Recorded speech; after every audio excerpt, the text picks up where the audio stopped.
तुम आसमां की ऊंचाइयों से लौट आना, हमें जमी की मिसाइल पे बात करनी है।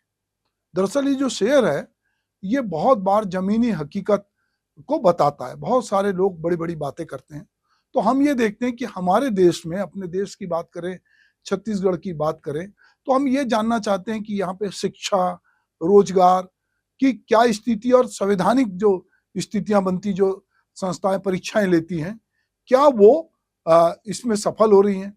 हमने कहा था कि हर हाथ को काम, हर हाथ को रोजगार, हर के लिए शिक्षा गारंटी, रोजगार की गारंटी, ये सारी बातें हमने कहा है और हमारे मौलिक अधिकारों में भी शामिल है।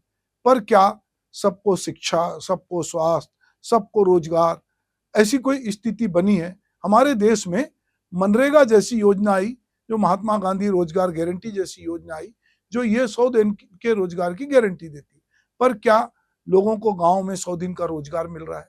ये बहुत सारे सवाल है जिस पर मैं आपसे आज सुभाष की बात में बात कर रहा हूं, और यही बात मैं अपने अखबार में संपादकीय के जरिए करूंगा। यदि आपको लगता है कि इसमें आपके भी कोई विचार हैं, आपको भी कुछ कहना है, तो आप हमारी पोस्ट पे जाकर भी कमेंट डाल सकते हैं, आप अखबार में भी अपने विचार भेज सकते हैं।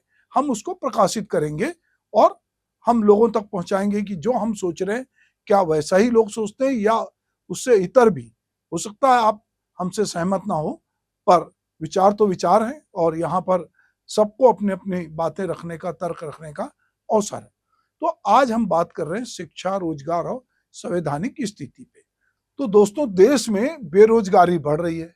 कौशल विकास के तमाम दावों के बावजूद अभी भी लोगों को, जिनके पास हुनर है, उनको रोजगार भी नहीं मिल रहा है। लोग अपना छोटा मोटा व्यवसाय प्रारंभ करने के लिए भटक रहे हैं। बैंक बड़ी बड़ी बातें करता है, बहुत सारी योजना है, पर उतनी सरल नहीं है। मनरेगा जैसी योजना के बावजूद सबके पास रोजगार की गारंटी नहीं है। छत्तीसगढ़ में शिक्षा और रोजगार की स्थिति जो है वो भी बहुत चुनौतीपूर्ण है। और अगर हम सिर्फ छत्तीसगढ़ ही नहीं, अगर हम पूरे देश की बात करें, तो वहां पर भी स्थिति जो है वो बहुत अच्छी तो नहीं है। समय समय पर लोगों को व्यावसायिक शिक्षा में संवैधानिक स्तर पर धोखा भी मिला है। प्रत्येक परीक्षा तथा चयन प्रक्रिया में जब हम समाचार देखते हैं सोशल मीडिया पे, या जो उसके भ्रष्टाचार उजागर होते हैं, और छत्तीसगढ़ में तो प्रमुखता से बातें आई है, तो उसकी तीखी प्रतिक्रिया होती है, आलोचना होती है, और कई बार बहुत सारे लोगों को लगता है कि वो ठगे गए हैं। जहां तक सरकारी नौकरियों में भर्ती की बात है, तो उसमें निरंतर हम देख रहे हैं कमी है। जो पद सेवानिवृत्ति के बाद रिटायर हो रहे हैं जो लोग, वो पद भी नहीं भरे जाते। बहुत सारे पद खाली है, बहुत सारे पद जो है उनको समाप्त किया जा रहा है, और सरकार की मंशा भी है कि स्थापना पे व्यय जो है वो कम करे। तो शासकीय सेवाओं में जाने की जो लोग रुचि रखते हैं, क्योंकि हम देखते हैं कि जब परीक्षा के फॉर्म निकलते हैं, अभी ही देखा हमने कि 200 पोस्ट होगी तो 2 लाख लोग फॉर्म भरते हैं, तो लोगों के मन में एक समस्या भी है और एक उत्सुकता भी है, और उतनी ना तो नौकरियां हैं, ना उतने अवसर हैं। बहुत सारे लोग दिल्ली में रह के पढ़ाई करते हैं, कोई बिलासपुर में कोचिंग करता है, कोई रायपुर में कोचिंग करता है, कोई अपने घर में पढ़ता है, कोई ऑनलाइन पढ़ता है, पर उसमें सब सिलेक्ट नहीं होते। तो मैं जैसा कह रहा था कि जमीनी सच्चाई जो है से इतर जो है सरकारी दावे कुछ और कहते हैं। अगर हम भारत में बेरोजगारी, शिक्षा और रोजगार की स्थितियों को देखें, तो इसमें हमको कई जगह जब हम सरकारी आंकड़े देखते हैं, तो हमको लगता है कि इसमें सकारात्मक परिवर्तन देखे जा रहा है। यदि हम बेरोजगारी की स्थिति की बात करें, तो केंद्रीय श्रम एवं रोजगार मंत्रालय ने फरवरी 2025 में लोकसभा में बताया कि पिछले 6 वर्षों में देश की बेरोजगारी दर लगभग 50% उसमें कमी आई है। आर्थिक सर्वेक्षण 2024-25 के अनुसार 15 वर्ष और उससे अधिक आयु के जो व्यक्तियों की जो बेरोजगारी दर है, वित्त वर्ष 17-18 के 6% के से घटकर जो है 23-24 में 3.2% रह गई। इसी तरह शिक्षा के क्षेत्र की अगर हम बात करें, तो वित्त वर्ष 2025-26 के केंद्रीय बजट में शिक्षा मंत्रालय के लिए कुल 1,28,650 करोड़ रुपए का आवंटन किया गया है, जो पिछले वर्ष की तुलना में 6.22 करोड़ की वृद्धि को दर्शाता है। इसमें स्कूल शिक्षा विभाग, साक्षरता विभाग के लिए 78.572 करोड़ रुपए भी शामिल है। इंडियाज ग्रेजुएट स्किल इंडेक्स 2025 के अनुसार जो है वो देश में स्नातकोत्तर और रोजगार कौशल की जो कमी है उसको लेकर भी बात हुई है, जो रोजगार प्राप्ति में बाधा बन रही है। कई जगह लोगों के पास जो स्किल होना चाहिए वो स्किल नहीं मिल रहा है। तो जब स्किल लोग नहीं मिल रहा है, हर क्षेत्र में हम देखते हैं कि जहाँ पे श्रेष्ठता चाहिए, जहाँ बहुत अच्छा स्किल चाहिए, वहाँ लोग नहीं है। तो जो जिसके पास स्किल है उसको रोजगार मिल जाता है। अगर रोजगार के अवसर को लेकर अगर आर्थिक सर्वेक्षण की बात किया जाए तो 2019 ईपीएफओ से जुड़े लोगों की संख्या जो है 71 लाख थी, जो वित्त वर्ष 24 में बढ़कर 1.31 करोड़ हो गई। यह संगठित क्षेत्र में रोजगार वृद्धि को दर्शाता है, सरकारी आंकड़े हैं। इसके अतिरिक्त बजट में जो है 2025-26 में फुटवियर और लेदर क्षेत्र में 22 लाख लोगों को नए रोजगार सृजित करने की योजना बनी है। योजनाएं हमारे यहाँ बहुत अरसे से बनती रही हैं, पर जमीनी स्तर पर किस तरह से क्रियान्वयन होता है ये देखने की बात है। अगर हम छत्तीसगढ़ की बात करते हैं तो यहाँ का इलाका ग्रामीण है, जंगल है, पहाड़ से घिरा हुआ है। साथ ही यहाँ पे चरमपंथी जिसको हम नक्सलाइट कहते हैं वो भी हैं, उनको खत्म करने की बात हो रही कि मार्च 26 तक उनका सफाया हो जाएगा। और बहुत सारी प्राकृतिक कठिनाइयां हैं जिसके कारण शिक्षा की गुणवत्ता में अभी दूसरे राज्यों की तुलना में छत्तीसगढ़ थोड़ा पीछे है। यदि एनसीआर क्षेत्र में किसी एक शहर के इंजीनियरिंग कॉलेज की संख्या और समूचे छत्तीसगढ़ में संचालित इंजीनियरिंग कॉलेजों की संख्या को देखें तो हमारा छत्तीसगढ़ अभी बहुत पीछे नजर आता है।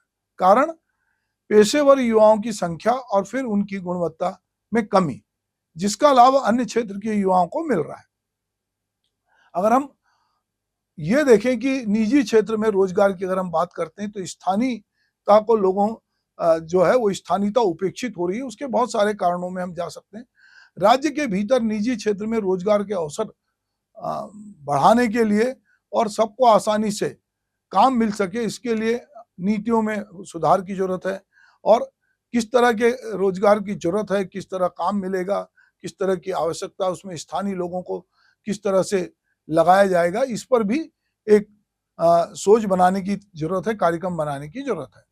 आखिर हम अगर अपने संविधान की मूल्यों की बात करते हैं तो हम एक समृद्ध और न्यायपूर्ण समाज बना सके, हम ऐसा ही चाहते हैं। और हम बार बार कहते हैं कि देश के युवाओं पर इस देश को आगे ले जाने का भार है, पर वो युवा अभी रोजगार के भार से दबे हुए हैं।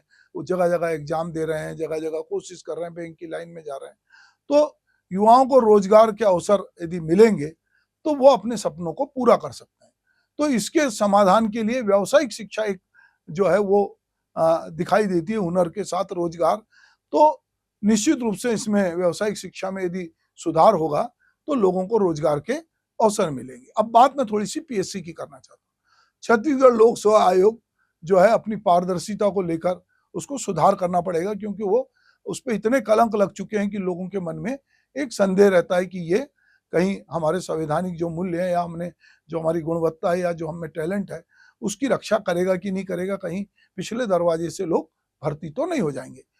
भारतीय संविधान में जिस संप्रभुता, समाजवाद, पंथ निरपेक्षता, लोकतंत्र, न्याय, स्वतंत्रता, समता, बंधुता, मानवीय गरिमा तथा राष्ट्र की एकता और अखंडता जैसे संवैधानिक मूल्यों का वर्णन किया गया है, लेकिन आजकल इन मूल्यों का पालन करना थोड़ा कठिन होता जा रहा है, जिससे समाज में असमानता और अन्याय बढ़ता हुआ दिखता है।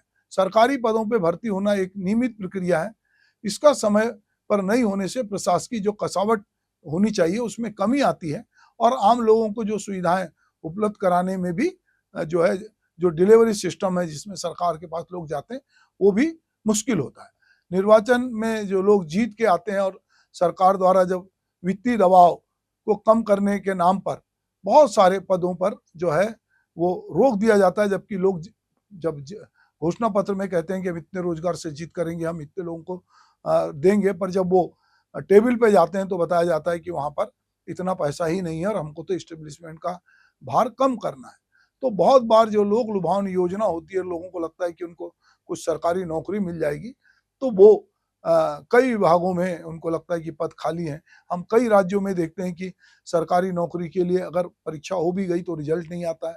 जो परीक्षा में बैठते हैं युवा, वो जो है उनके मन में कई बार असफल भी होते हैं, कई बहुत लंबी प्रतीक्षा करते हैं, एज बार भी होता है, सरकारें एज भी बढ़ाती हैं, पर उससे बहुत ज़्यादा चीज़ें सुधर रही है ऐसा नहीं लगता। हम देखते हैं रेलवे हो, पोस्ट ऑफिस हो, पुलिस हो, टीचर हो, ऑफिस में काम करने बाबू हो, उनके विज्ञापन अब बहुत कम दिखते हैं। छत्तीसगढ़ में सरकारी नौकरी की भर्ती की स्थिति कमोबेश भारत सरकार जैसी ही है, क्योंकि सरकारें अपने स्थापना व्यय को कम करना चाहती हैं और जो सरकारों को लोन देते हैं उनका भी ये दबाव है कि आप स्थापना व्यय कम करें। तो राज्य में जो भर्ती के लिए शैक्षिक योग्यता वाले उम्मीदवारों के जो अवसर होते हैं वो 5वीं, 8वीं, 10वीं, 12वीं और स्नातकोत्तर और स्नातक आदि के लिए रहते हैं। पर अब धीरे धीरे जैसा शिक्षा बढ़ी है तो नौकरी के लिए ज्यादा लोग आ रहे हैं। अब पुलिस विभाग में सब इंस्पेक्टर, सूबेदार, प्लाटून कमांडर, शिक्षा विभाग में शिक्षक, प्रोफेसर, स्वास्थ्य में डॉक्टर, नर्स, राजस्व में पटवारी, तहसीलदार, कृषि विभाग में जो एक्सटेंशन ऑफिसर हैं, ये बहुत सारे पद जो हैं वो पीएससी के थ्रू होते हैं। पर पीएससी में अगर नियमित परीक्षा हो, पारदर्शिता के साथ परीक्षा हो तो निश्चित रूप से लोगों को लगेगा कि ये जो भर्ती प्रक्रिया है इसमें पारदर्शिता है, निष्पक्षता है और इसमें किसी प्रकार का कोई भाई भतीजावाद नहीं है। तो हम ये देख रहे हैं कि धीरे धीरे ये लोगों के मन में आता है कि जो लंबे समय तक इंतजार करते हैं तो उनको लगता है कि का बरसा जब कृषि सुखानी, तो समय रहते यदि लोगों को नौकरियां मिलेगी, अगर उनके लिए जितने स्टार्टअप चालू हो रहे हैं वो मिलेंगी, जितनी योजनाएं अगर उन पर बातचीत है और उसको अगर एक टाइमलाइन में लेते हैं तो निश्चित रूप से मुझे लगता है कि हमको ये देखना पड़ेगा कि इससे जरूर ये हालात जो हैं बदलेंगे। अभी सरकारी रिकॉर्ड तो कह रहे हैं कि बहुत बढ़िया है, पर जो जमीनी हकीकत है वो कुछ और बताती है। छत्तीसगढ़ में भी स्कूली शिक्षा और उच्च शिक्षा में सुधार की संभावना है। यहाँ पर संभाग में 5 संभागीय कार्यालय हैं, जिला स्तर पे 33 जिला अधिकारी के कार्यालय हैं, राज्य में व्यावसायिक परीक्षा के लिए कई संस्थान हैं, तकनीकी शिक्षा के लिए संस्थान है, आजीविका विद्यालय है, कौशल विकास संस्थान है, आईटीआई संचालित, लेकिन फिर भी स्थानीय लोगों को जो रोजगार के लिए जूझना पड़ रहा है। इसके बहुत सारे कारण हो सकते हैं, क्योंकि रोजगार के अवसरों की कमी है, शिक्षा और प्रशिक्षण की कमी है, स्थानीय लोगों को प्राथमिकता ना मिलना भी एक कारण है।